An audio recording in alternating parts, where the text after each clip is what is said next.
Everyone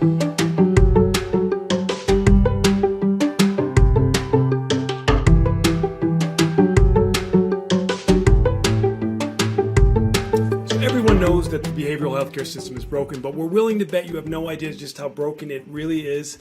Of course, this is Charting a New Course, and we speak with really smart people here to ask one simple question: what are we going to do about it? I'm Brendan Kelly, and with me, as always, is Dr. Murray Zucker. Hey, Murray, how are you today? Hey, Brendan. Really good. Very excited about our recording today because we've got two healthcare leaders who are so known in the field, really rock stars in the field. They've been involved. They help shape healthcare. They're influencers. They shape the future. So this is going to be really interesting, very exciting. And their backgrounds are so extensive and so important. I don't want to not give credit where credit's due. So maybe I'll ask each of you to just introduce yourself. Maybe start with you, Kevin. Sure. I write books on healthcare. I have two out called The Digital Health Revolution and It Takes a Village. And I also have a boutique strategy and management consulting firm that focuses primarily on helping providers and payers get maximum value from their digital health investments. Henry, how about you? Sure. Hi. Thanks, Murray, and everyone. I'm Henry Loubet. Bohemia Health is my consulting company. However, and I do healthcare consulting for a number of different portfolio companies, but primarily my background has been in managed care, where I was formerly Western CEO for United Healthcare, president of HealthNet, and a couple other health plans along the way, and also been really involved on the employer side with large insurance brokerage firms. So had a variety of experience as well on the provider side. So thanks for having me. Excellent. Thanks for being here, both of you. I assume that Murray pulled in some favors for this one, or some money probably changed hands, because we've got a high caliber show here. And so, as a bit of background, we at HAPAF actually ran a survey of employers and insurance companies back in December, and what we wanted to do today is really get in front of you guys and have you respond. So this was a survey we conducted with senior leaders to both honestly and anonymously, which I think is important, evaluate their organization's priorities overall, but then in particular as they relate to digital healthcare strategies. So few questions came out of that, but three we want to really touch upon today. So without further ado, if it's okay with you guys, I'd love to jump right in and start the conversation. Sound good? All right. We'll have the drum roll in there. I hope Ross or someone else can do that. So here we go. First question of the survey was, what is the priority health issue to address with your digital health strategy? And then, so spoiler alert, it was mental health, number one with a bullet for both insurers at 44% and employers at almost 80%, so 79%. So why don't I ask you, Kevin, to kind of kick us off? Obviously, we know, no surprise, mental health is a huge priority for everybody. So aside from the obvious sort of pandemic impact that we've seen over the past few years, what do you think is really driving that? First off, I'm not surprised that it's a priority and it's been called out. If you'd asked that question 10 years ago, then 5 years ago, then 8 years ago, in any random order, you would have gotten different answers to that question. And I think when we first burst out of the gates with digital health, it was really all about getting people paid and paid faster. And it's nice to see that over the course of our journey, we've evolved to really starting to ask ourselves tough questions about what do people really need, right? So I'm not surprised that they're saying things like they need assistance and tools to better help people when they're feeling depressed, feeling down, just mental health in general. It's a notoriously difficult group to engage. It's a notoriously difficult and challenging group to even target. I think Murray provided some great insights in It Takes a Village. And a couple of the key takeaways was that it's tough to pull people out of the shadows. You need it to be anonymous. You need it to be personalized. You need it to be focused on addressing a key need that anybody has at any one given point in time. And it needs to be anonymous. I think one of the other takeaways that I remembered was, we have this image of, who needs a mental health app or who needs a tool, that you can literally stand on its head when you realize it's really everybody. I mean, at a certain point in time, it's not just someone that's chronically depressed, which is really, when I first started taking a look at this market segment, that was my assumption. It was, how do you get chronically depressed people to engage? Well, that's going to be tough. But you realize over time, and Murray made me realize this when we were doing our interview, was that, it can be anybody. It can be cyclical. It can be episodically driven. The death of a loved one, for example, in the fall, can drive somebody into poor eating habits and putting on weight and suddenly no energy to do the things that they usually have zest for in life. So I think the more that we come to realize that there's a cause and effect here between mental and physical, and that we all experience it, I think that that's a good place for us to be, and it's a good tool to be providing employees especially. Yeah, it's great. It's a great start to this conversation for sure, and I couldn't agree more. I'd love to hear, Henry, your thoughts on this as well. Sure. I'll do a little different take. I mean, one of my frustrations as the health plan president and CEO for about 20 years, and the thing that I really had trouble coming to grips with had to do with the mental health benefit itself. This is obviously well before mental health parity. That the inpatient benefit would be 30 visits, the outpatient benefit would be 20 visits, even though when it came to the medical side, there was no limitation. And we'd have very, very sick people hospitalized, and their benefits would be cut off in 30 days, and they'd be discharged from the hospital in some cases, and same thing on the outpatient side. So I think, my thought to piggyback of what Kevin's saying is that mental health and behavioral health for me has always been a very, very high priority in this juxtaposition between the medical side and the behavioral and mental health side has always been paramount. And so I'm so pleased to see some of the advances that have been made in companies like Happify and Ginger and others that are emerging. So that's my take on kind of the emergence on the behavioral health side, which I think is so positive in the health plan world, at least. Absolutely.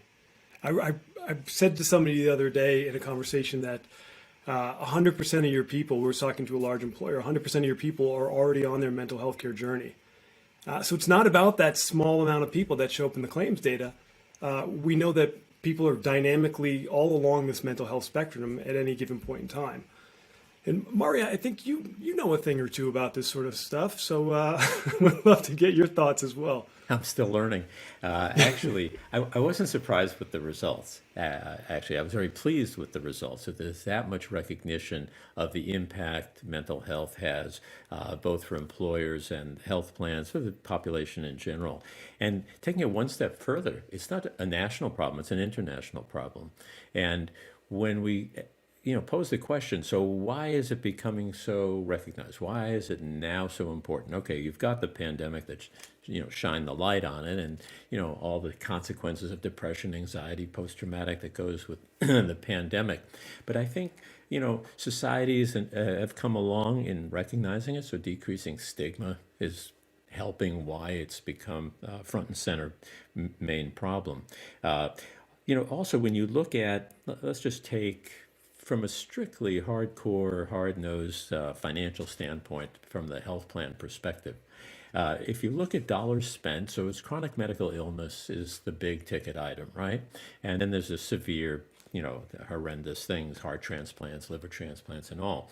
But if you look at chronic medical illness, just in terms of expense, not to mention, the burden of people's lives, quality of life, and all that, but you then look at chronic medical illness under the microscope. You say, oh my God, about 50% of these illnesses have comorbid or coexisting depression or anxiety.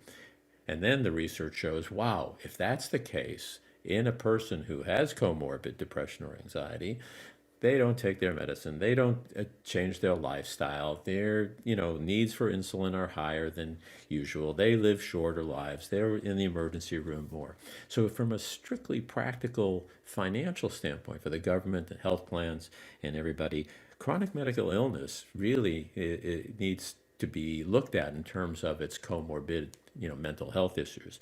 So that's a financial thing. From the employer perspective, I'm not surprised either, because these days, retention of quality workers is a big deal, right? And the younger workers are all saying, hey, we need good mental health benefits because we're under a lot of stress and they're more sensitive to these issues. And so if you want to retain a good workforce, you need to up your benefits. But also, you don't want people out, ill. So you don't want them performing suboptimally at work. So if you can provide, mental health and wellness, and as well as disordered care, you're going to have a healthier workforce. The other thing too that's so amazing is now we're starting to realize that we thought, okay, so it's about 20% of people in the general population have depression, but it's much. We found out through some studies that we interpreted some data at Happify that actually there's an additional 17% who are undiagnosed or unrecognized as being depressed. So that's in the workforce, that's, at home, it's all over the whole population. So it's even greater than we thought. So when you get up to 40% of the population suffering, it's almost normal to have a mental health issue, which is an interesting way to look at it. So anyway, I'm not surprised at the findings. And with this recognition and improvement in benefits and improvement in treatments and making it more scalable and available through digital, I'm hopeful. Yep, makes sense. And of course, the conversation has been expanded dramatically in the past few years now. I think obviously driven by the pandemic, which is silver lining. It's put us front and center when it comes to focusing on mental health, and I hope that means more people are going to get the care they need. I found it interesting. A week or two ago, President Biden pledged more than $6 billion in his budget to increase mental health support services. And then there was like $450 million in there that was earmarked for researching new care models. Curious if you think that's going to go into the digital health space, because to me that's exactly what that says. But what do you guys think? I'll go first, and I'll let my esteemed colleagues here join in. It's interesting. One of the interviews I did, when you write these books, you really meet some interesting people. And one of the more interesting and innovative thinkers that we ran into in this last book, It Takes a Village, was Peter Lee, who runs Covered California. And for your listeners out there who aren't familiar with Covered California, it's where people who lose their employer benefits go for their next health plan. Highly subsidized. The guy's a genius when it comes to aggregating copays and gives and gets and benefits and subsidies from both state and federal government. But we kind of tiptoed into this as a subject matter, right? We said, that is really connecting with somebody when they're most vulnerable. Why wouldn't you, for example, consider this as a marketplace for reaching people who need help right now with a tool that can help them in a way that they're embarrassed to ask for, right? So I think one of the takeaways from how Peter was thinking about marketplaces in general was that it's a great venue for reaching people in the Medicaid space, people in the, that are vulnerable for whatever reason, whether it's an expecting mother who's just had a spouse who lost their employer benefits, or a Medicaid patient. We all know someone that's on it. We have family members who actually use Medicaid and could use tools like this. So it's yet another way of getting resources and tools in front of people when they need it, and in a way that allows them to consume it in a way that's meeting them where they are, I guess is where I was going with it. Yeah, in terms of your question, Brendan, on funds under the Biden administration earmarked for innovation and so forth, the long answer to that question of is it will go into digital is yes. End of story. So I try to be brief, because usually my knowledge isn't that strong, so it's easier to be brief. But no, I think, the good news is that there's so much private sector money going into digital health. this may be controversial. I would say too much. That there's such an outflow of venture capital and private equity money to companies that in some cases I can't always understand what their overall value proposition is and what they're proposing. So I think it's, I know we'll talk about that, but I think the focus on digital is great, but the need for clarity and doing things, quote unquote, the right way is really paramount to make sure that we're doing things that really add value. So I'm glad that Biden administration has earmarked funds there, but I think it's just got to be spent efficaciously. And Henry, I think that if you look at the funding streams, okay, so in the Biden plan, and like we mentioned, all the private equity money that's going into it, I mean, the money kind of shows the way, and they're really bright people who kind of see the future and they put their bets on the future. So in a way, it's exciting to see the confidence that the markets have in digital. And you try to understand why, and it answers so many of the questions of scale. We just don't have the workforce, especially in the mental health, to deal with the extent of the problem. So digital can really scale that. That's real important. And with scale, obviously, is the access. People, even if there are available therapists, people don't know where to go, and they don't know why they're seeing who. So that's another piece of the puzzle that is in disarray, and that I think that digital, with digital assessment, digital triage, can really give some efficiency into the system. The other thing, when I go to these conferences and give talks on this issue, people mention scale, access, and underserved, but rarely do people talk about quality, that what digital brings to the arena of quality. If you go into 10 different therapist offices, you're going to get 10 different approaches. Maybe 3 out of the 10 use best practice. The other 7 are making up as they go along. And so there's no fidelity, there's no consistency, and there's no measurement of outcome. So you bring digital into that sphere, and you've got consistency, and you've got data, and you've got real outcomes that are really showing to be very strong. And then I mentioned the underserved too, like you mentioned, Kevin. And I think one of the other things that we're more aware of the mental health crisis is our increased awareness about inequity in lots of things in society, and healthcare especially, it's our topic here. And with that inequity, you say, my God, how are we going to serve this population? It's so divergent, so many different, approaches culturally and traditionally. And I think digital offers the hope that can be addressed. Yeah, and Maria, it's funny because when you were talking right there, I thought, well, you're describing pharmacotherapy, right? Like, it's the reason everybody wants a pill. It's infinitely scalable, it's consistent, there's evidence behind it. And I think when a lot of people think about other therapeutic interventions, when it comes to behavioral health in particular, there's this idea of like, well, I don't want to go sit on a couch and just chat to somebody. Like, what is that going to be of any use? Or my cousin went to somebody and they didn't get anything out of it because it was some form of talk therapy. And to your point, when people ask me, who should I go? What should I look for? Because I think you've drilled it into my head at this point, Mari. Like, evidence-based. Like, look for somebody who's actually doing the stuff that we know moves the needle on these things. And I think it's such an important point.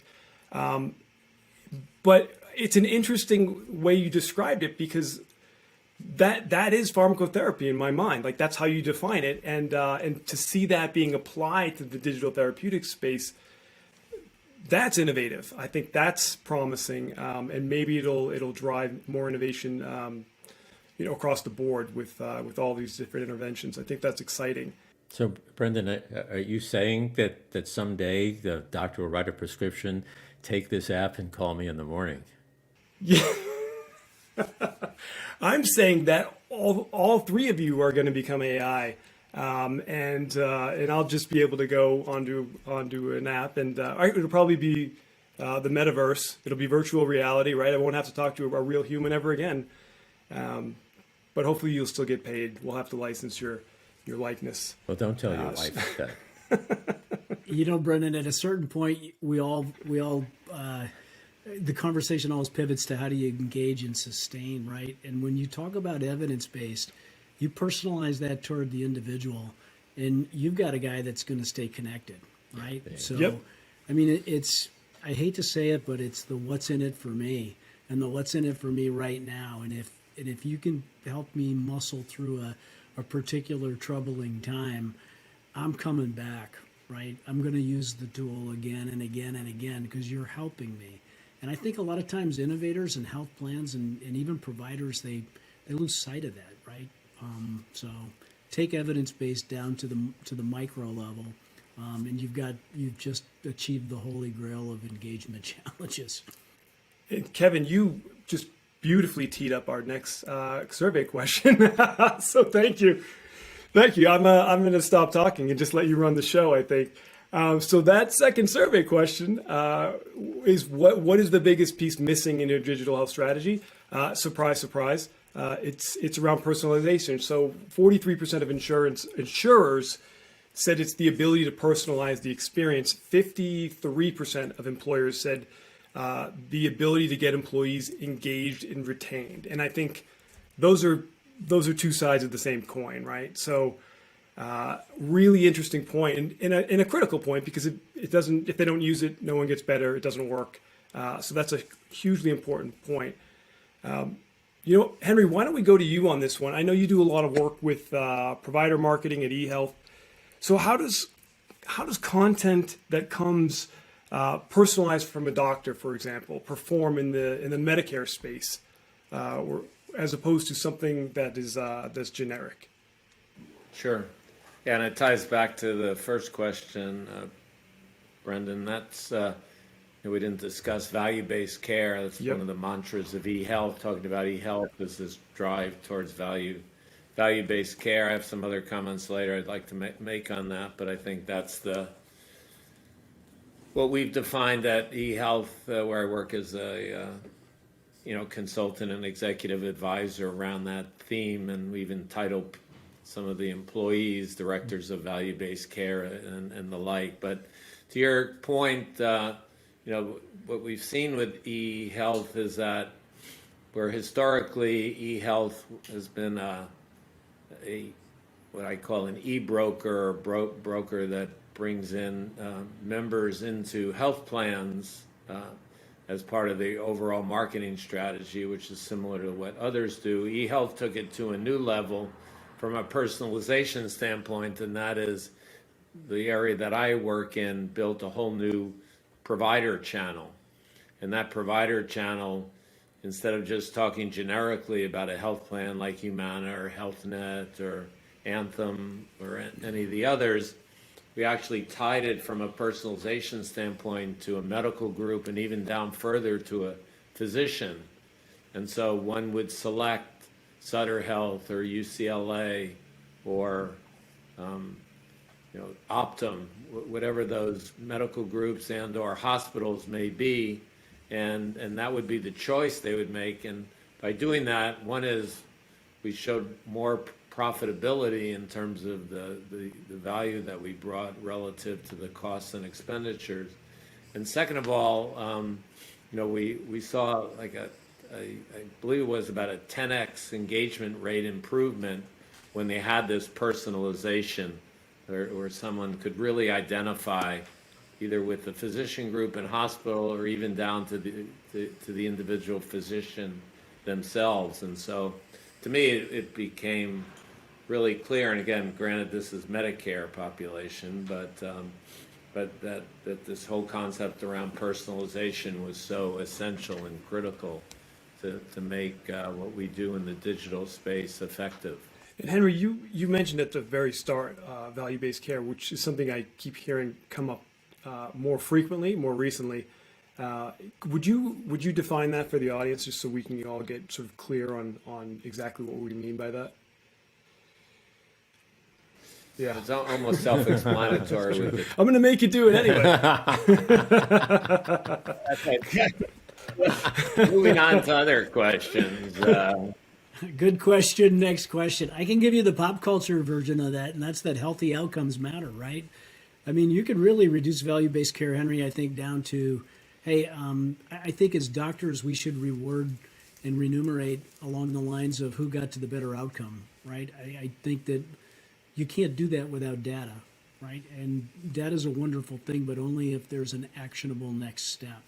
And I think one of the big benefits of value-based care is that it really aligns all the industry incumbents around the notion that healthy outcomes are important, and that really should be our holy grail kind of highest level. I didn't mean to steal your thunder, but which was going to be incredibly articulate. I just Are you guys texting each I other? gave you the answer that Henry wrote down for me when we were prepping for this. Oh, it's going to be in the book. We're going to.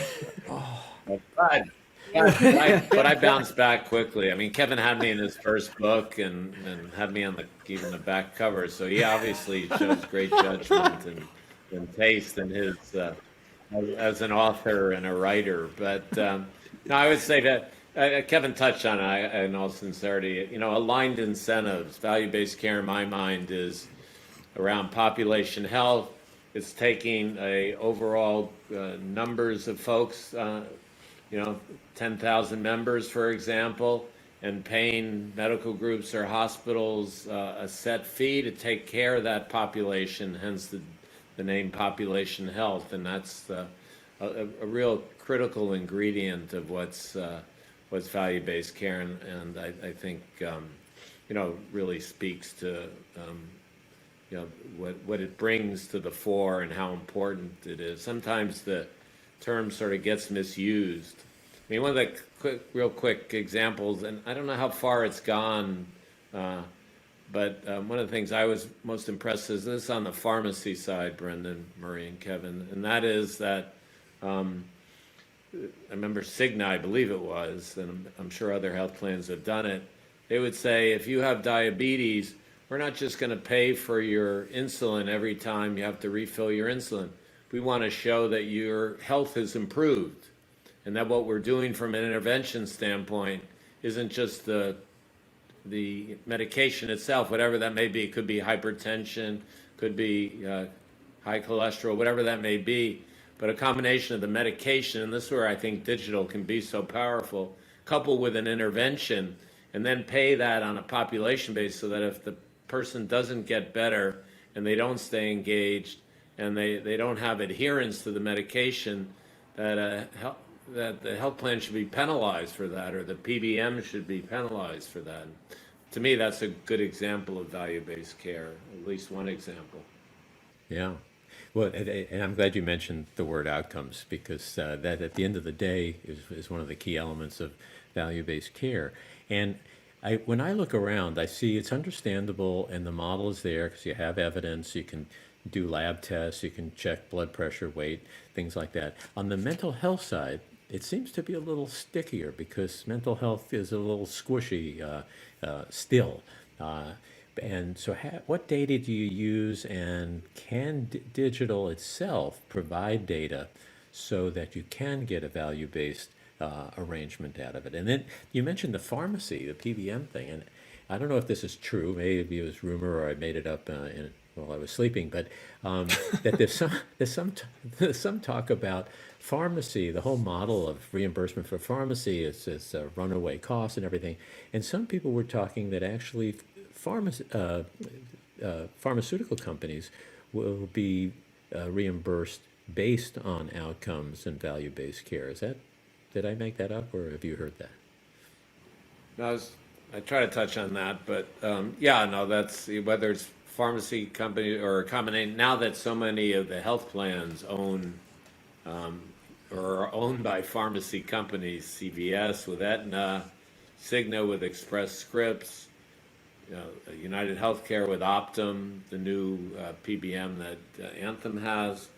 I think now it's a really exciting opportunity to make that happen, Murray. What you're just mentioning, where those can truly be tied together, and that an employer. I know we wanted to talk some later about employers, but an employer truly gets value for the dollars that they're spending, which next to personnel costs, health benefits are the second highest cost driver that an employer has. So I think this is a real exciting opportunity. I don't know if Kevin has any thoughts on that. I'm usually good for something provocative, guys, and I will just say this. For me, I think the ultimate health outcome is eliminating the need for the drug, right? I mean, you take somebody that's, a person that has diabetes. What's, the raging debate on the left and the right is, free at the point of consumption, right? And, I kind of look at that and I say, with the right tools, with the right maybe AI, we can recognize the triggers and recognize the drivers, and do what Virta Health has done, which is basically help over 100,000 people reverse their type 2 diabetes and eliminate their need for insulin altogether. So I think that's the beauty of these data-driven business models, right? We're on the cusp of, actually, we're in the midst of what I call connected health, actionable data. And you can achieve those outcomes if you help recognize the drivers. And I think one of the coolest things about the discussion I had with Murray was Happify helps you recognize the triggers, right? They help you recognize the root cause of what's causing the behavior to go off rails. And in the case of somebody with diabetes, it's not just always poor nutrition choices. Sometimes it's, like I mentioned earlier, something that's episodic, right? The anniversary of a loved one passing away. We go into a funk, we jack up on sugars and we eat poorly and our energy craters, and boom, before you know it, we're going to see our doctor because our blood sugars are spiking, right? The A1C is off the charts and it's not healthy for us. We're ready for, a readmission, if you will. But I think the beauty of actionable data and a framework around which you can harness that and connect it to an expectation action for any individual is the real output that we're aiming for. Boy, that's such an essential point. I mean, treating disease is one part. Okay, we're real good at that on an individual level, perhaps, but really preventing it and then changing lifestyle and attitudes so that people don't get diabetes. And I'm so glad you mentioned, well, I'm also glad you mentioned Happify, but really glad you mentioned AI because, a book you turned me on to, actually, Eric Topol, your friend, with the book Deep Medicine. And I just love his byline that with innovation, automation, digital, and big data, that you can put the care back into healthcare. That's such an important phrase, I think. And so it gets to, to get personalized medicine, you really need AI because the data you need is way beyond any individual physician's or therapist's ability. But if you crunch the numbers, you look at the trends, you bear down on the person themselves, you can really do some amazing things. And just to make another pitch for Happify here, that in Happify, one of the ways we use AI is we have something called life graph variables.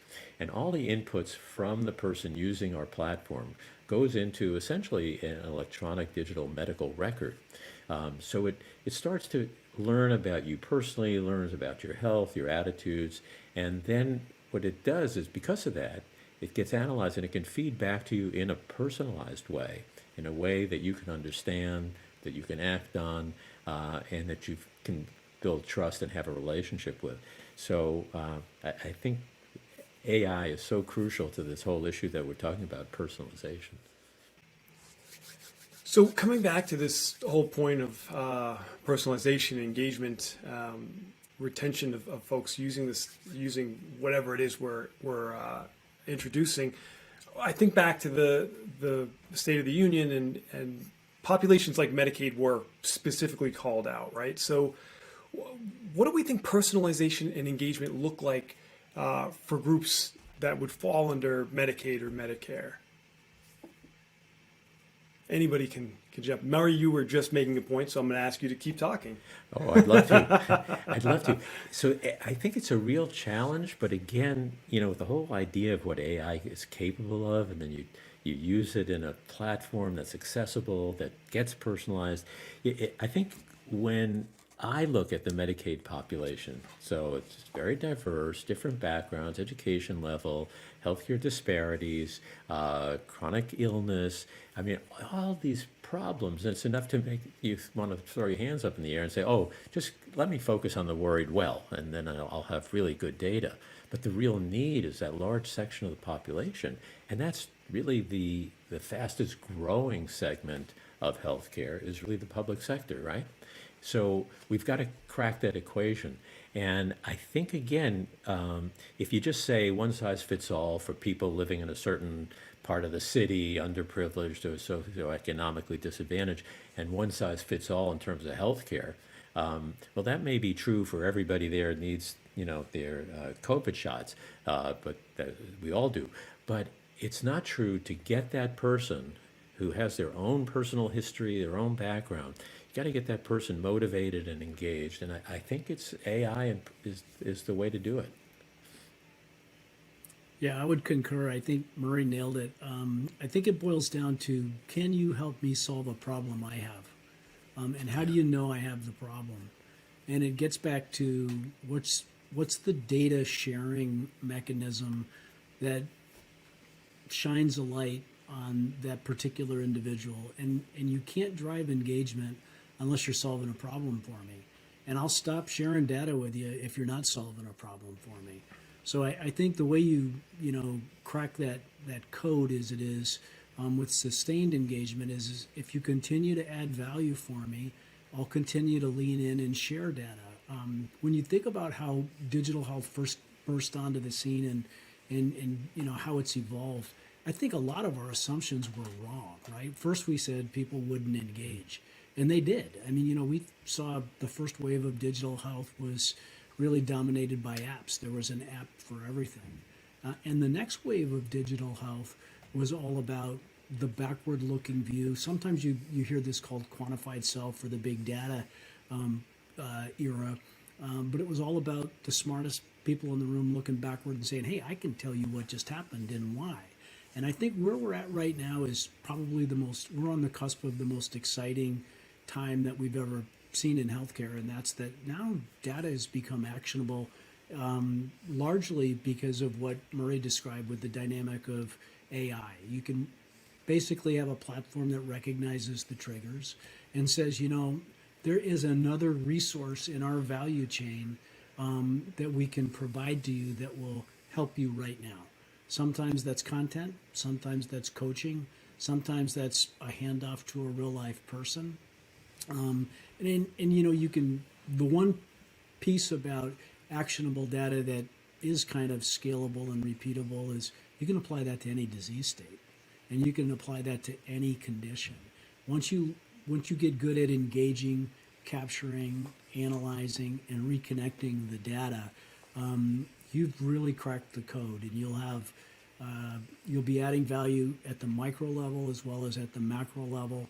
And I don't see how you can do that without some of the things that Henry mentioned earlier with a value-based care model that aligns all of the industry incumbents around the notion that, hey, healthier outcomes is really the way you lower cost in healthcare. I always used to say early on that we don't have a doctor shortage. We have too many people doing bad things to themselves. And from a scientific perspective, that's something we can. Murray touched on it, just to extrapolate a little bit, is the different strategies for populations, depending on socioeconomic background, cultural background, all the things that we all know about, but it does require different strategies, different interventions, different practitioners, be it mid-level practitioners, and social workers in some cases, and obviously physicians and others. But I think that's a real critical part. Companies like Consejo Sano and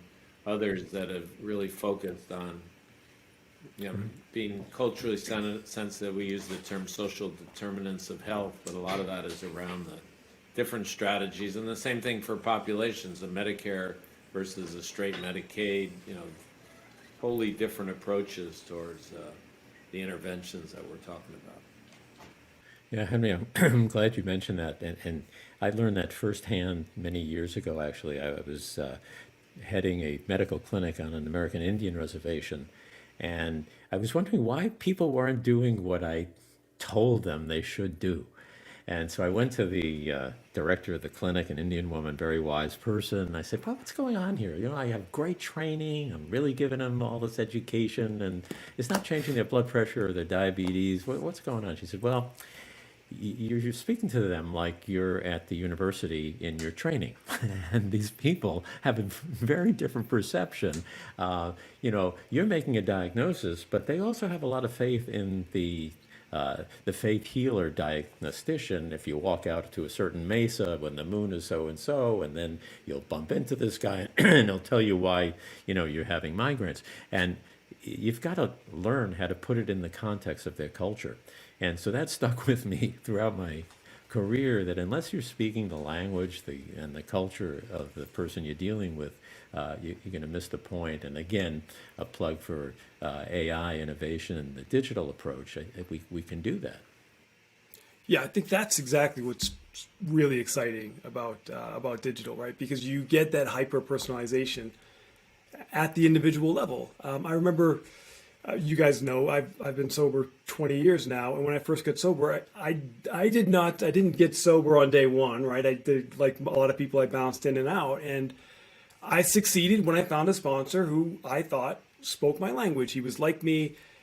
We had similar experiences. I related to his background, and that was the guy who could kind of be my guide, because it was much easier for me to hear the message and kind of do the stuff I needed to do.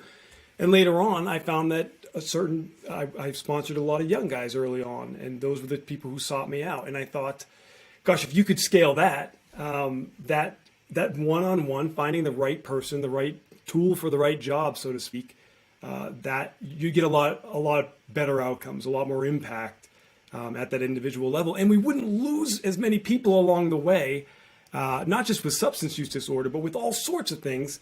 If we could meet people where they are and kind of connect with them at that level. I think that's what I find really inspiring and exciting about this space right now.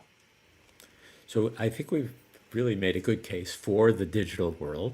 But one of the things that comes up now, the next question is, well, what about engagement and retention? You know, once they say, oh, wow, this is great, and you guys really did this geared to me, it speaks to me personally. What are some of the elements that go into it to keep people engaged, to keep them on the platform so it doesn't drop off after the novelty's gone? I think that's a real challenge. I think, you know, from my perspective, you need to keep solving a problem that's important for me. Brendan, shout out to you, brother. I have 22 years. And that's awesome. I'm never going back. So I at conferences, I find people like you to hang out with because it's my safe space, right? I mean, Yep. So, you know, I think that, you know, if you're relevant and you want to stay relevant, you're listening and leaning into what I need at any point in time. And we all have goals for staying healthy. It's not just one thing, right? I mean, we tend to think of health as sometimes through the lens of a chronic condition, but it's really who we are, like all of our blood values, our weight, our BMI, our blood pressure, all that, what we do and how we feel. And I think, you know, those three things are those areas where there are resources that can help us on our journey, whether it's a nutrition goal, whether it's an exercise goal, whether it's a mindfulness goal. And I would submit that the right answer is, you know, an AI platform that's paying attention to what I find to be important, and recognizes that I've got triggers that can cause me to go off rails, and helps me with some corrective recommendations or resources or content. I'll keep using that, and I think that solves the engagement goal, and that sustains my interest as well. Now, I think the bigger challenge, and we haven't really probably talked about it yet, and I know we don't want to leave this topic just yet, but how do you find guys like me, right? I mean, how do you reach people? I really view that as a big major gap, and I hope that, you know, before we wrap up, we can at least talk about the gaps. We're talking about the things that work and why, but, you know, we should also, for the interest of, you know, being fair and balanced, talk about what's not working and how do you correct that. Yeah, that's a great point. And it kind of leads into the final question, which is something that I hear all day long. I work with... You need to put me on the payroll, guys. I know. Why am I doing this? I keep asking myself, why am I here? I thought I was supposed to do this stuff. Kevin's doing my job. So, yeah, Kevin, if you're hiring, I'm going to need a new job after you get me fired today. But there is a point that comes up frequently, which is, yay, I'm talking to you. Guess what? There are too many point solutions on the market right now. I can't tell one from the other. So they hire employer benefit consultants. Payers are constantly doing RFIs, trying to figure out who does what or who's who in the zoo. And as somebody mentioned earlier, VCs are investing so much money that tomorrow there'll be 100 more companies that are doing similar things. So I think this has come up for insurers. It's come up for employers. In our survey, it came up universally across the two groups. And I think it's a really important point. So as we think about this, payers, for example, investing so much in resources that don't necessarily get used, and the same thing with employers. So I think it's an important point to bring up. And Kevin, I think you started down this path already. So why don't we throw to you first? And then Henry would love your input as well. I opened my big mouth. I'm going to give you no. I'm not going to pull any punches here. This is a gap, right? And it frustrates me that after 10 years we still have this enormous gap. Yeah.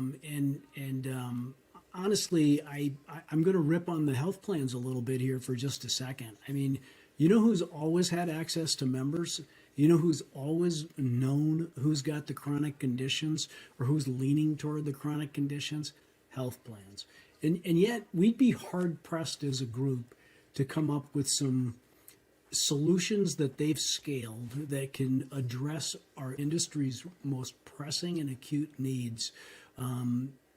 And I'll, period, over and out. I keep waiting for the health plan to step up and say, Apple's Health Kit is kind of an interesting idea. We'd like to become the Apple Health Kit of healthcare, so that if you're contributing data and you're trying to manage a condition like diabetes, and I'm sorry I keep picking on people with diabetes. I don't mean to. It's just a low-hanging fruit, easy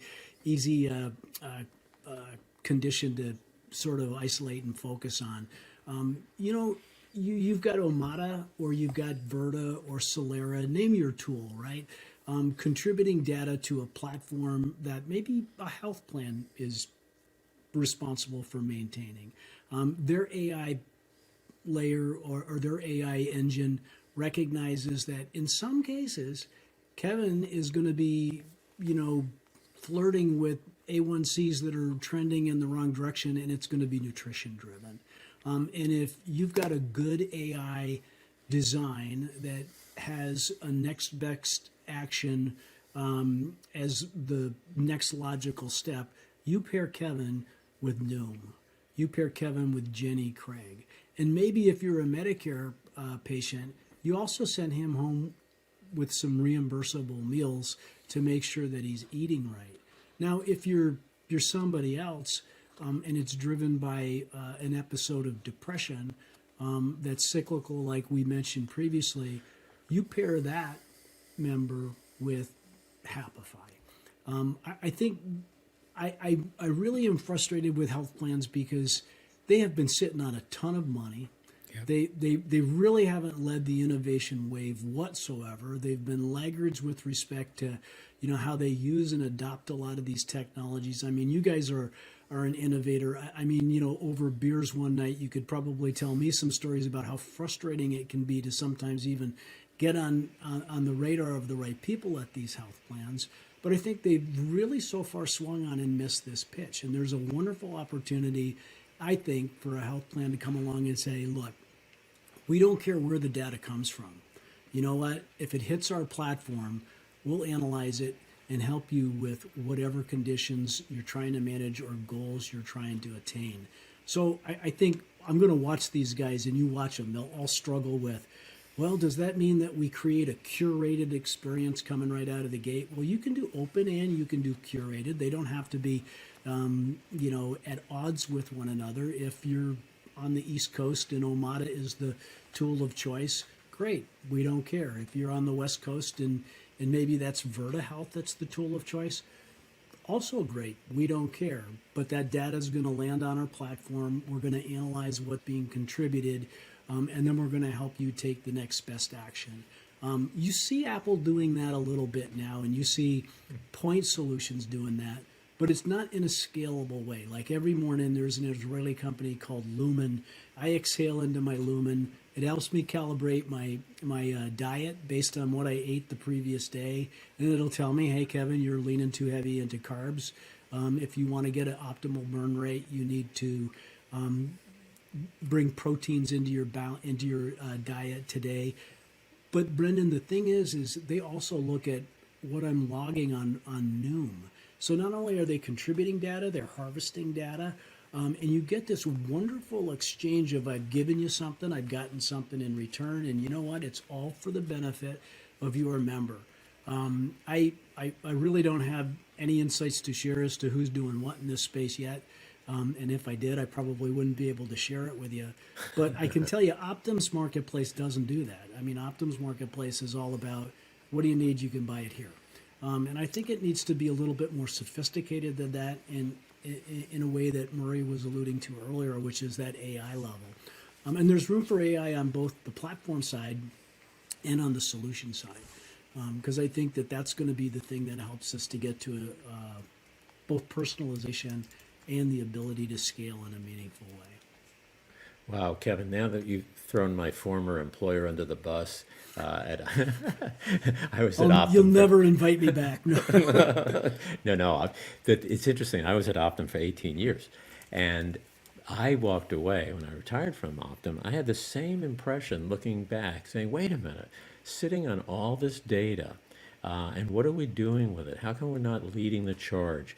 And it was interesting because we did try something using predictive analytics to see who was about to have a depressive episode, who was about to have this or that. And this was kind of primitive. It was a number of years ago. And then the project didn't work because we'd call somebody and said, oh, you're about to have a depressive episode. They'd hang up the phone.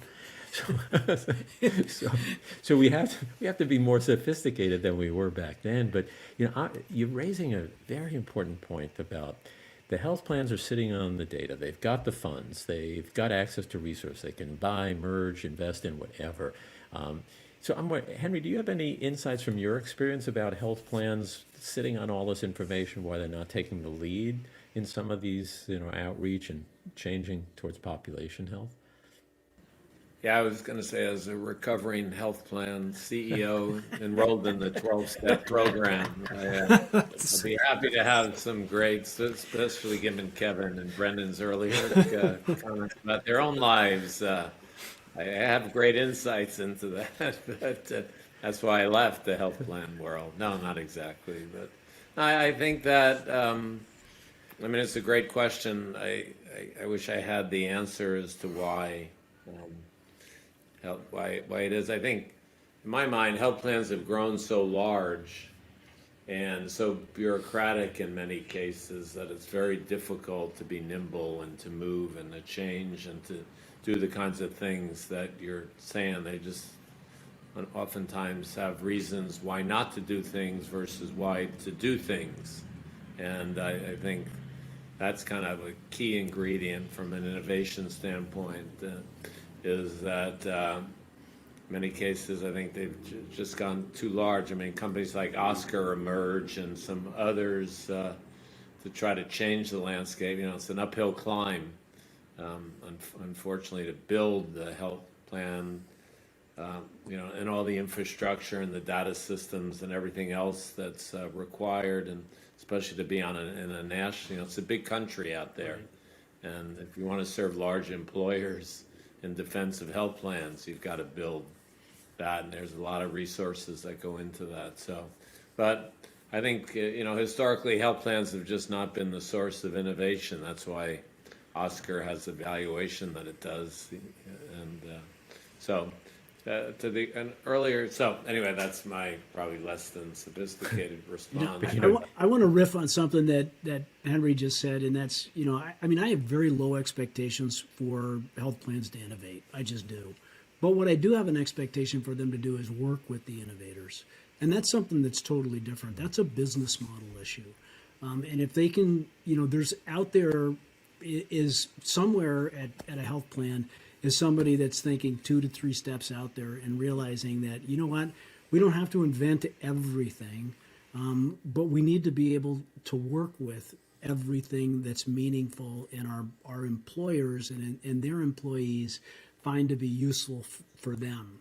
And I think the wonderful thing about digital is that if you look at the health plan's business model, every fall they go through the sprint of trying to win the account, and then all year long they service the account. Digital is something that they can sell and monetize all year long, right? And it doesn't even have to be to their members. That's the next thing in the evolutionary process. I'm really waiting for a marketplace to develop where companies like Apify can put their solutions in a health plan marketplace on day one. You have instant access to 30 to 40 million members.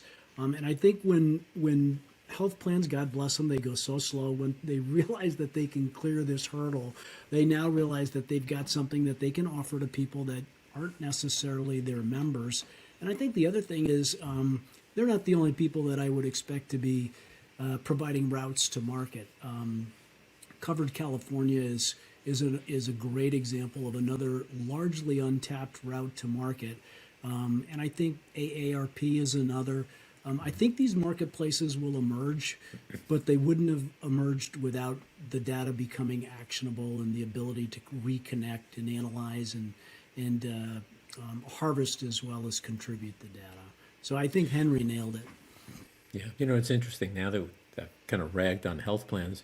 I'm realizing half the calls I was on just today had to do with health plans, but not in the way we were just saying, but actually, in some of their public sector RFPs, they're being presented with, their challenge is what can they do to innovate and serve this population? And they've got to get creative, they've got to get digital. So these, on the other hand, because the Medicaid market is growing so quickly, and that's where the government funds are going, that's where the need is, we're now finding that actually the health plans seem to be responding. They're reaching out to digital. They're reaching out to innovators like Apify to be part of their RFPs, part of their solutions. So I think that that is an encouraging sign. I'm happy to stand corrected on that, Murray. It's nice to hear that. Well, I'm actually correcting myself because I was just throwing them under the bus. But until I realized what I've been doing. There's a lot of bad actors in healthcare. We'll never run out of people to throw under the bus. But boy, they're the low-hanging fruit, right? That's reassuring. But of course, none of those bad actors are us. Well, not on the innovator side. My wife calls what digital health where all the cool kids hang out, right? This is where all the smart people in healthcare, ultimately find themselves working is on the digital side of things because we're solving problems that, let's face it. Yeah. I mean, the beauty of an innovator is an innovator will look at something and go, I don't accept no for an answer. I don't accept that this is just not something that we cannot fix. And I love being in this segment of the industry because that's who you're surrounded with. You're not surrounded with the, we've never done it like that people, right? You're literally working with people that say, I can fix that. Get out of the way. Give me some money and here's where I'll get to in 24 months.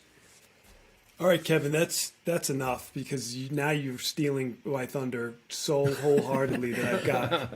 That's literally the thing I say at the beginning. What are we going to do about it? I don't expect anyone to actually answer that question. I guess this is the last episode. Yeah, because apparently we're actually one and answers. done. One and done. Okay. With that, I'm going to take this moment. It's my moment. Kevin, don't steal it from me. To bring out the magic wand. Uh-oh. And we're going to skip right to it because, Kevin, you brought this on yourself, so I'm going to throw it to you first. I'm going to wave the magic wand. My 6-year-old daughter gave me this for this exact purpose. I can fix anything in healthcare.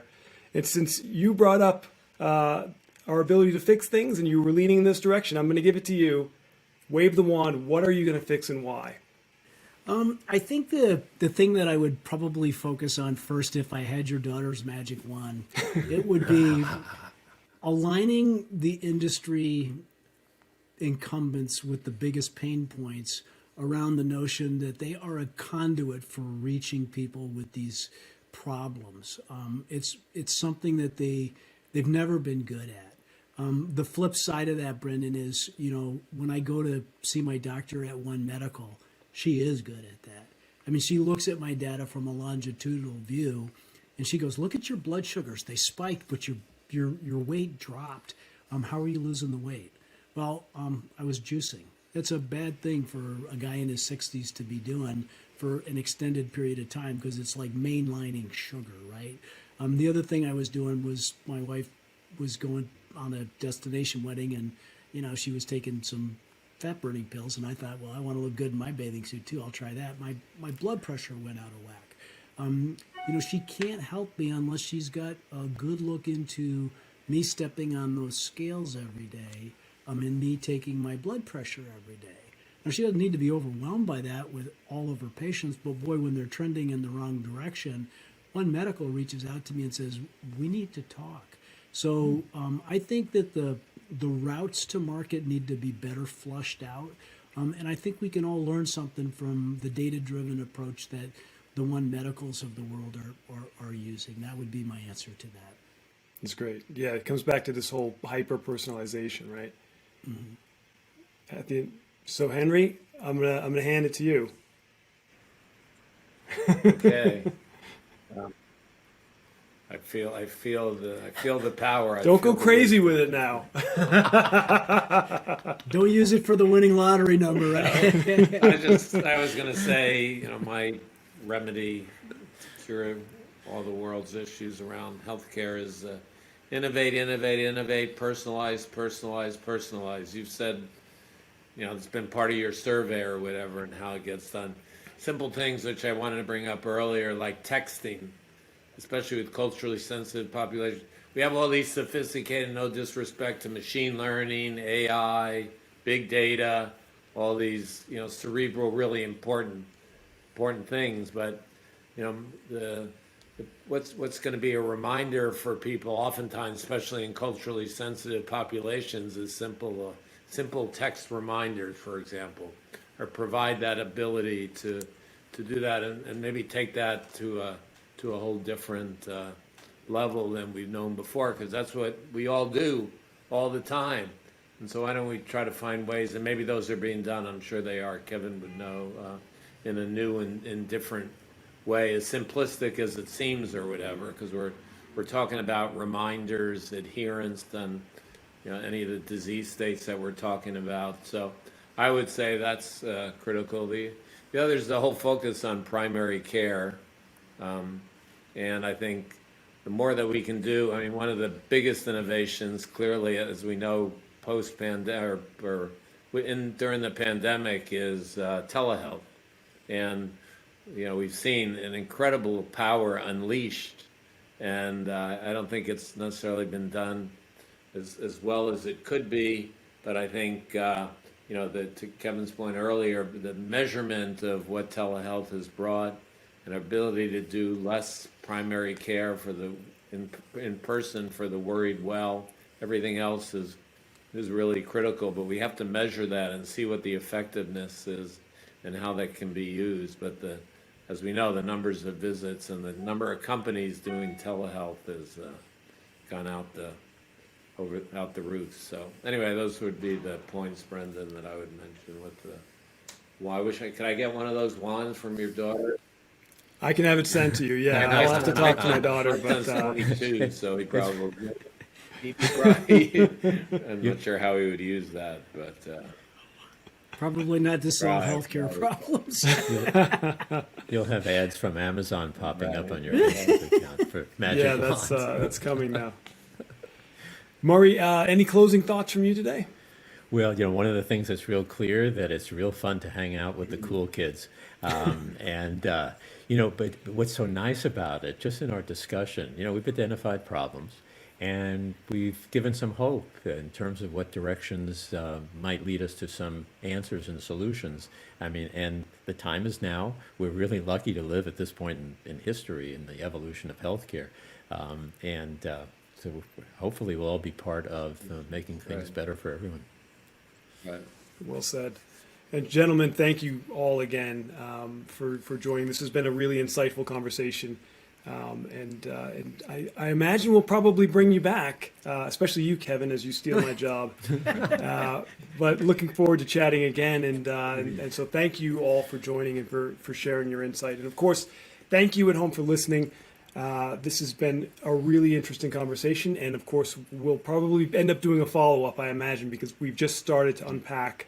But as Murray said, I think we're actually getting somewhere to solving some problems, and that's exciting. So please continue to listen and join us again as we continue charting a new course.